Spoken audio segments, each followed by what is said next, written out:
borderline bar shooting is a stark reminder of the danger facing law enforcement. While mass shootings get attention, we usually don't focus on the stress officers deal with every day. Some officers may need help themselves. When an officer is killed in the line of duty, it's all over the news. But you might be surprised to learn twice as many LAPD officers die from suicide. We decided to dig a little deeper into the issue. With the LA Police Union's support, we sent out this exclusive I-Team survey about stress on the job. Hundreds of officers answered. We found not only are there stresses that accumulate, but major challenges to getting help. I didn't anticipate how quickly everything would spiral out of control. Melissa Swale says running from call to call took a toll on David, a 10-year veteran of the Los Angeles Police Department and father to their 4 sons. Melissa encouraged him to reach out for help. He looked up the number, but he never called it. Instead, he walked into our bathroom with one of his guns and shot himself in the head. Unfortunately, David's story is not unique. More than 600 LAPD officers responded to our survey about stress on the job and why it's so hard to reach out for help. 78% say they worry about being seen as unfit for duty. 67% are concerned about putting their jobs at risk. He felt that it would jeopardize his job. Officer Tim Olson understands that feeling. 2 months out of the academy, I was involved in the North Hollywood shooting. He was involved in 2 more shootings before his first year was over. I didn't tell anybody that I was bothered by it, so I just sucked it up. Did you find yourself in not talking about it, doing other things?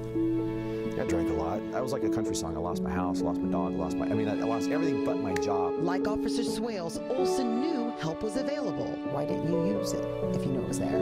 A lot of fear, a lot of shame. 97% of the officers who replied in our survey are aware the department offers mental health services, but only 24% have used them. These results do not mean the streets are flooded with cops unfit for duty, nor excuse some officers' controversial actions, but the survey gives insight into the burdens of the badge. We want them to be involved in these services. Chief Michael Moore sat down with the I-Team and opened up about losing his friend, Officer Sonny Medina, who was also at the North Hollywood shootout and committed suicide years later. Why didn't we see that coming, and how can we prevent that from ever happening again? Drop the knife! Drop the axe! Chief Moore advocates for peer-to-peer support and multiple checks even months after an incident. And what we've done more recently is now we require them to go a second and third time. Officers don't want to appear weak. They got to be the tough guy. They got to be the problem solver.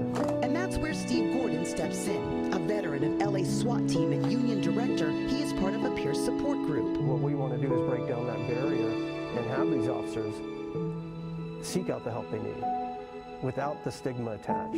It's not a sign of weakness. Dr. Denise Jablonski-Kay, a full-time psychologist with the department, says part of getting officers through the door is to talk to them like cops. It's just getting some assistance like a backup call.